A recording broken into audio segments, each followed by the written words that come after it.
grass, tall fescue fit in that category. Tall fescue can also store below the ground as well in short rhizomes. And then there are plants that do in the roots, so I'm going to put tall fescue. That should be added to this as well because it does it both ways.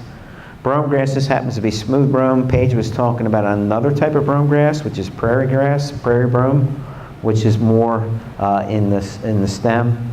And then reed canary grass, which you probably don't grow down here. Timothy, you probably don't grow here either. That has a different storage structure. Bottom line, when we're dealing with perennials, and I'd say this approach applies to a lot of annuals as well. Take half, leave half. Once we start removing more than half the top growth, the bottom growth starts to get hammered. So what happens is your top's growing, you graze off more than half, your root system basically shuts down and then needs to regrow from the top down, from high down. So that's very important when we're managing grasses. This happens to be tall fescue. A high cut on the right grows a lot faster than a short cut, as in the left picture. So again, this applies to perennials. Bottom line, we want to protect, we want to harvest things before they start shooting seeds. So the green part's the vegetative part of the plant. The yellow part is the seed head coming up. If we harvest before the heads come out, this plant wants to make seed. So we harvest it, it did not make seed. It's going to say, I'm going to regrow again. So we keep on getting these flushes of growth. So we want to get it done before the plant goes reproductive. And you'll notice in the summer we don't have much growth in the cool season grasses, as Paige talked about. It's actually, this part of the year is very important for the perennials. It's a setup for productivity in the spring. Just a shot of root growth. Root growth actually precedes the top growth. And in the fall, we have about equal root growth to top growth. The spring, things go wild and shoot out. The spring, we've got reproduction trying to occur so we get bigger yield. It's important to protect the shoots because that's your next crop coming. All right, so some other basic topics here. Grazing. We don't want to graze this stuff when it's hay. So the quality curve goes down the older it gets. By the way, these are 3 different phases of a perennial growth. Phase 1 is when it's just kind of, it could be an annual too, when it's just kind of young. Phase 2 is when it's taken off, got enough of solar collectors out there and roots kicking, that it's all kicking and it's doing rapid growth. Then when it wants to go into reproduction, it starts to, it's not really putting much more dry matter on. It's shifting from a vegetative quality to a mature, low-quality product. So when we're grazing, we tend to be focused more on the earlier side. If we're doing dry hay, we tend to get close to when that boot stage is or the head's coming out because it's easier to dry and we're getting more yield. And if we're making high-quality silage, baleage, haylage, we tend to be somewhere in the middle. So we're getting the quality and yield there for higher need animals. So a little bit on annuals. So that's where I think it's at in this room is the annuals. So what are we doing for annuals in the room right now? I think you got a lot of complexity going on. So I'm going to ask the rest of the folks, what annuals are we using? We'll just go around the room real quick. Wheat, rye, oats, ryegrass mix. Wheat, rye. Is it a spring oat or a winter oat? We just planted in the fall of the year. Okay. So it's regular seed oat. So yeah, it could be either down here. And you're together? How about over here? What are we doing for annuals? Ryegrass? Straight ryegrass, okay? Wheat and ryegrass. Wheat and ryegrass. What's that? I don't have that. Not doing it yet. Okay. Back here in the back, what are we doing? Ryegrass and crimson clover or something else? Crimson clover? You guys all together or different? I don't plant anything. Don't Feed them hay. feed them hay. You're the end customer. Okay. And you guys? Triticale, ryegrass. Triticale ryegrass? Ryegrass, crimson clover. Ryegrass, crimson clover. Cargo mix, that is crimson clover, annual ryegrass, and oats. Okay, spring oats. How about you? Ryegrass, crimson clover. Ryegrass, crimson clover. Radishes. Okay, so we got some variations in here within the room, and I'll just go over. These concepts apply whether it's perennials or annuals. So we have some thinking going on here. So I just want to show you a few mixes that we've come up with. This one's called Ray's Crazy Fall Mix, and it's designed in particular for fall emphasis. It will do very well in the fall. Some of it will overwinter, but not all of it. So this one here happens to include this. Keep on pressing the wrong button. So anybody know what this one is? That leaf. What's that? Close. We call it a brassica. Okay, that is probably our tea raptor. It might be turnip. Okay, we have some grass in here. Any guesses on what the grasses could be? And there's more than one.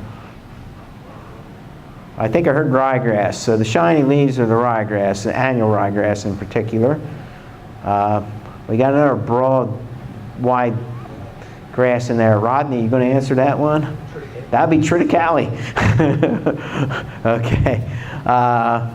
And I don't see any in this photo, but I think we have some radish in there as well. But those brassicas and the radish, they really kick in the fall. And then we have the quality is so high in those that we almost need to dumb it down with the grasses. So yeah, that's that one. This happens to be on our research farm in Pennsylvania, and this, you can see which ones are the Ray's Crazy blocks. These are all little blocks that we plant with our research planter. So it's pretty neat mix. Soil Builder Plus, designed for both the soil and the animal. This one's kind of close to what some of you folks mentioned. So this one's triticale. And why do we use triticale over the wheat and the rye? Yield and quality. About 50% more yield and a stable quality. So we have the triticale and the annual ryegrass in there. We have, does anybody know what this one is? Vetch. Happens to be hairy vetch. And then that guy there is crimson clover. In the fall, you would have saw some radish in there as well. So we're trying to drill down and bring nutrients up from the deep from a soil building purpose. This one was one of our first winter annual mixes. It's called Triticale Plus, so it's 2/3 triticale and 1/3 annual ryegrass. And hopefully that did not come in the seed mix. By the way, nice, more or less simple mix that we started with, and we kept on adding diversity to that over time. This is the Ray's Crazy Summer Mix. And by the way, the Soil Builder Plus, the cargo that was mentioned in the back, and the Triticale Plus are all winter annual type things. This is a summer annual mix. So Ray's Crazy, I don't know if you guys ever heard of Ray Archuleta, but that's what it's, North Carolina State University helped us develop this. So anybody know what that wide leaf plant is? That grass? What's that? No, it's originally we did have a little corn in that mix. We didn't like it because it didn't go through the drill well, and the drill kind of chopped it up. That happens to be a BMR sorghum Sudan grass. You can actually see the brown midrib in there. Anybody know what that is? cowpea, okay? Some of those leaves, this is probably, I'm going to guess that that's probably the millet. Can't tell from here, but there's millet in there. We actually have a little sunflower. There's a sunflower in there. Sunflowers have deep tap roots. They drill down deep. So that's a pretty cool mix that we like. I love it in a grazing application. Sometimes you might have a challenge finding your animals. I'm going to just kind of wrap it up here a little bit on, why do we do forage mixtures? Reduce variability, okay? And when we're doing it, we want to think about the species and what our goals are to achieve on that farm. There are some shotgun mixes out there that are just ridiculous. It's like, okay, that doesn't make sense. They're so wide in their adaptation that half the product probably won't even work, so you're throwing your money out. So you want to have it targeted, but diversity within that target. Assuming we're using it for forage, we want to harvest for quality. We want to maintain a stubble height for rapid regrowth, and that's even true for annuals. Okay? If you graze them down real short, they're not going to come back. And just remember, in these seasons, we only have so long of a season till it gets out of that season. So the warm seasons, they're happy at, 95 degrees. They're like in their glory as long as there's moisture. Whereas the cool seasons, they're really happy at, say, 75 degrees. They'll be growing, the cool seasons will be growing basically from freezing temperature higher and peak out around 75 or so. Once it gets above 75, they're not happy. They're starting to slow down the growth. The quality's dropping like a rock. And actually, on the opposite side, on the summer annuals, if you have a cold spell come through in your summer annuals, they're not happy. They can go into shock. You plant a summer annual too early and you get into cold nights below 50 degrees, they're not happy at all, and they can go into a shock period where they just lose their productivity, and their quality will actually drop too. Okay, again, select these mixtures based on yield potential, environmental conditions in your backyard, not my backyard, in your backyard, and what will be used for hay grazing, that type of thing, and how is it going to be managed. Those are all important things. And just remember, the customer is always right, so we got to have it customized to the animal's use, to your soil, to your weather, all those details we went over. And just a little, I'm going to call this a little commercial. If we're in soils that are degraded, that are not very healthy, we have a product called Myco Seed Treat that we market. And it is basically a mycorrhizal based material, and these mycorrhizal are kind of like a fungal extension of your roots, and they'll pull out the phosphorus from the soil dramatically better than a straight root. We also have other biologicals in there that help the plant and the soil get up to speed a little quicker. And just a little side note. The mycorrhizal don't like plowing, tillage, that type of thing. And if you, I don't know if you guys use fence rows in this area or not, but in the fence rows, you have lots of mycorrhizal populations, and they'll actually invade from the tree line into your fields rather rapidly. So not clearing all the trees, like leaving some fence rows in, is a good thing from a soil health perspective. And a lot of our perennial mixes, again, this area doesn't use too many perennial mixes, but we actually add this material to our perennial mixtures. And so I guess we'll open it up to questions. And just a little FYI, this guy here is Aaron King, who founded the original company, King's AgriSeeds. He lives in Indiana now on a farm. So he moved from Pennsylvania out there. So that's a little bit of who we are. And here, this is very appropriate. This is actually a mix of a brassica, and I'm assuming it's probably oats. That picture was taken in New York State. Any questions? Alrighty. Yes. One thing I was in questioning concerning soil pH, Soil pH, okay? something that we should check. Since you're doing different varieties, you do it twice a year or once a year, or you look at that? Most people, we normally recommend every 3 years, and you follow, so it depends on who you're working with from a soil lab perspective. So for example, in Pennsylvania, Penn State University has an approach that they're going to try to make a correction over a 3-year period. So like and the other thing is for pH correction, your soil can only handle typically about a ton of lime a year.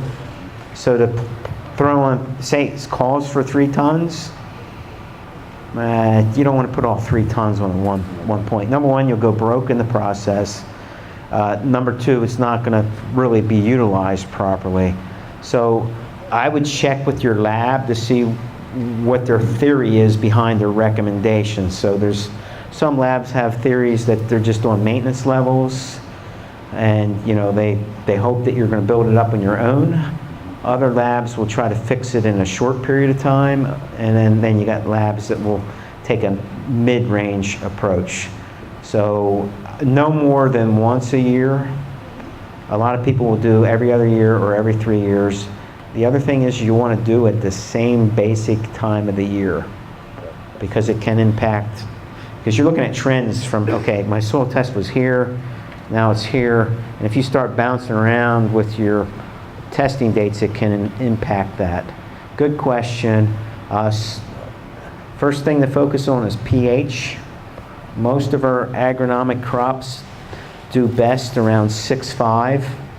So alfalfa was 6.8. That's a little higher than most others. A lot of your grasses can handle 6. They do pretty good at 6. Once you get into the 5s, you're losing a lot of productivity. And if you're in the 4s, it's ugly. Okay? And pH scale is a log scale.